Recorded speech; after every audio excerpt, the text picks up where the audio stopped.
जिस तरीके से मैंने पिशाचनी को बुलाया था, उसी प्रकार से आप भी पिशाचनी को बुला सकते हैं।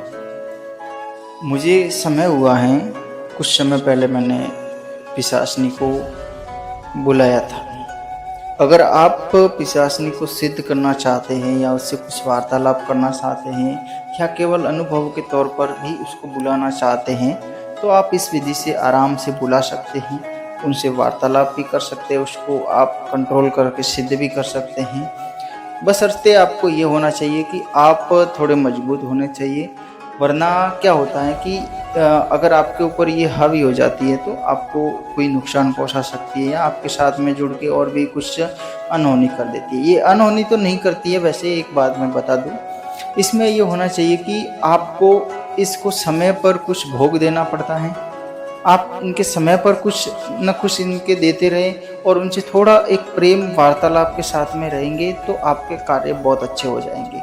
आप कह देंगे कि मेरा कोई ये कार्य है, कहीं रुका हुआ है, कोई कैसा है, आप केवल कह देंगे तो कुछ ही समय में, कुछ ही दिनों में आपका जो काम है वो बन जाता है। ये बहुत ही अच्छी भी साधना है और बहुत खराब भी है, दोनों तरीके से है। अब आप उसको किस प्रकार से लेते हैं, आप उसको किस प्रकार से करते हैं, आप उसमें कैसा अनुभव करते हैं, वो आप पर निर्भर करता है। मैं यहाँ पर आपको बताना चाहता हूँ कि आप पिशाचनी को अगर बुलाना चाहते हैं तो किस प्रकार से बुला सकते हैं। आपसे निवेदन है, अभी तक आपने इस चैनल को सब्सक्राइब नहीं किया है तो कर दीजिएगा, घंटी की बेल आइकन को दबा दीजिएगा और वीडियो को ज़्यादा से ज़्यादा शेयर कीजिएगा ताकि और भी लोगों को इसके बारे में जानकारी मिल सके। मैंने पिशाचनी को बुलाया था एक मंत्र के जरिए, जिसका मंत्र मैं वीडियो में पहले भी मैंने दे रखा है, तो मैं ज़्यादा मंत्रों के बारे में यहाँ पर वर्णन नहीं करूँगा, मैं केवल आपको इसका विधान बता रहा हूँ।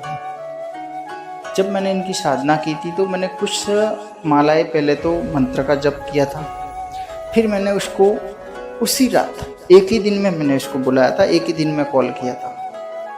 तो उसी समय मैंने कुछ माला करने के बाद में इनका हवन शुरू कर दिया। हवन में क्या था कि मैंने कुछ तिल वगैरह ऐसे प्रयोग किया था और साथ में घी का भी मैंने प्रयोग किया था और एक सामान्य सा हवन करके उसमें केवल कोई आपके पास में अगर कोई हवन की सामग्री है तो आप उसमें तिल मिलाइएगा, ब्लैक तिल होते हैं वो तिल मिलाइएगा, बेहतर रहेंगे। और उसके साथ में आप घी मिलाए तो भी ठीक है और चमेली का तेल मिलाए तो भी ठीक है, अगर घी मिलता है तो घी मिला लीजिएगा।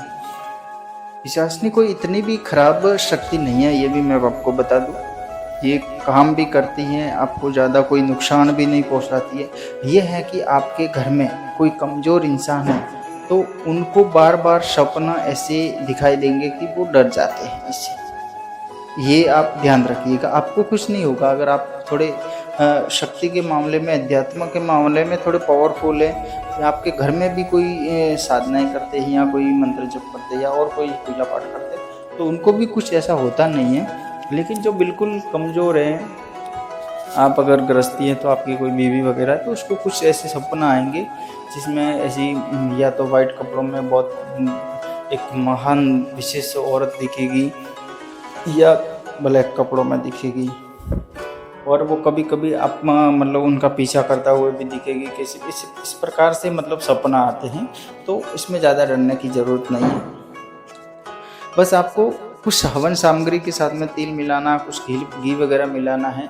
आप सात्विक साधना कर सकते हैं, इसमें कोई तामसिक क्रिया करने की ज़रूरत नहीं है। सात्विक साधना कर सकते हैं, आराम से सात्विक क्रियाओं से आती है। मैंने जो एक डे में उसको बुलाया था उस समय मैंने सात्विक क्रिया से ही बुलाया था, मैंने किसी प्रकार का कोई उसमें तामसिक प्रयोग नहीं किया था, केवल सात्विक प्रयोग किया था और सात्विक प्रयोग से ही वो आ गई थी। लेकिन मेरे इतना कोई मतलब वो उनको रखने का या उनसे कुछ बात करने का ऐसा नहीं था, मैंने केवल अनुभव करने के लिए, मेरा एक प्रैक्टिकली प्रयोग था और मैंने प्रैक्टिकल केवल किया था उसमें कि इस मंत्र से शक्ति आती है या किसी भी प्रकार से अगर मैं किसी शक्ति को बुलाऊं तो आती है कि नहीं आती है। तो मैंने फिर सोचा कि क्यों ना पिशाचनी को बुलाया जाए, तो फिर मैंने पिशाचनी को बुलाया तो वो आ गई थी। मैं कुछ माला जप करके हवन करके फिर जैसे ही सो गया तो वो तुरंत मतलब मुझे सोने नहीं दे रही थी। फिर ये वो आ रही थी, बार बार आ रही थी, बार बार आ रही थी। फिर मैंने सोचा कि यार ये मेरे तो इसका कोई ज़्यादा इसमें से कोई मतलब से इंटरेस्ट है नहीं, तो फिर क्यों ना उसको वापस भेज दिया जाए। तो फिर मैंने उसी रात्रि में उससे थोड़ा बहुत संपर्क हो गया। उससे मेरे जो अनुभव होने थे, जो प्रैक्टिकली प्रयोग होना था वो हो गया। फिर मैंने उसको वापस रिटर्न कर दिया। उसके बाद में कोई भी किसी प्रकार की कोई समस्या नहीं होती है। ऐसी भी नहीं है कि कोई मतलब एक बार आ जाती है तो पीछा नहीं छोड़ती। कि वो मुझे 1-2 लोगों ने मैसेज भी किया कि मुझे पीछा छुड़वाओ, वो कराओ। अब वो ऐसे ही मतलब एक मूर्खता की श्रेणी में कोई करता है, साधना करता है, तो फिर वो डर के मारे वैसे भी मर जाता है। तो शक्तियों से किसी भी प्रकार की कोई भी शक्ति डरना नहीं है। आप अध्यात्म को मजबूत रखिएगा, अपनी आंतरिक जो शक्ति है, आंतरिक पावर है, उसको मजबूत रखिएगा। आपको किसी प्रकार से डरने की ज़रूरत नहीं है। कोई भी शक्ति किसी का कोई बुरा व्यवहार कर सकती है, बिगाड़ नहीं सकती है, अगर आप थोड़े बहुत भी साधक है तो। फिर इस प्रकार से मैंने उसको बुलाया। तो आप एक साधारण क्रिया कीजिएगा। इसका मंत्र है जो कीजिएगा, और उसके साथ में हवन का प्रयोग कीजिएगा। हवन सामग्री को मार्केट से लाइएगा। आप 50 रुपये की, 100 रुपये की जितनी भी लाते हैं लाइएगा। आपको माला करनी है, जैसे 11 माला आपने पहले जप कर दी।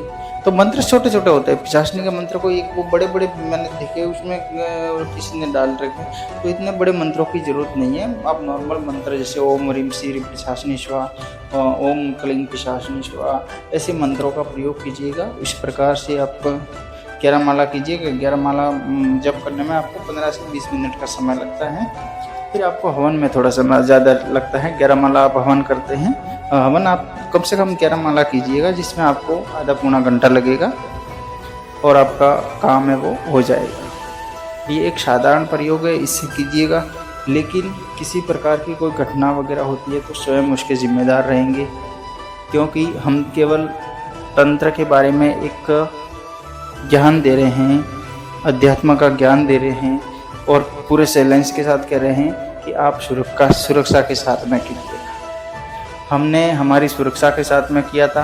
हमारे साथ जो भी होता है, हम किसी भी प्रकार से कोई साधना करते हैं, हमने कई प्रकार की साधनाएं कर रखी है, कई प्रकार से मतलब ऐसी शक्तियों को बुलाने का प्रैक्टिकली प्रयोग करते हैं, तो पूर्ण रूप से एक सुरक्षा के साथ में करते हैं। ऐसे ही नहीं कि सब चलो उठ गए और बैठ गए और उसको बुला दो, ऐसी साधनाएं नहीं होती है। उसमें क्या होता है, शक्तियाँ रुष्ट हो जाती है और फिर बुरा प्रभाव होता है। तो आप इस प्रकार से कीजिएगा। आपको इसमें पूरा मतलब जो है ज्ञान मिलेगा, आपको पूरा अनुभव होगा कि शक्ति आती है, आपके साथ में क्या व्यवहार करती हैं, और हो सकता है आपको कुछ उसमें अनशन लगे तो फिर आप उसको रिटर्न भी कर सकते हैं। रिटर्न करने के भी कई तरीके होते हैं। कोई बड़ी शक्तियों की आप साधना करके, किसी बड़ी शक्ति का मंत्र जप करके भी आप उसको रिटर्न कर सकते हैं। तो ये था आज का मेरा वीडियो कि आपको पिशाचिनी को कैसे बुलाते हैं। ठीक है, तो आपको वीडियो अच्छा लगे लाइक शेयर सब्सक्राइब ज़रूर कीजिएगा।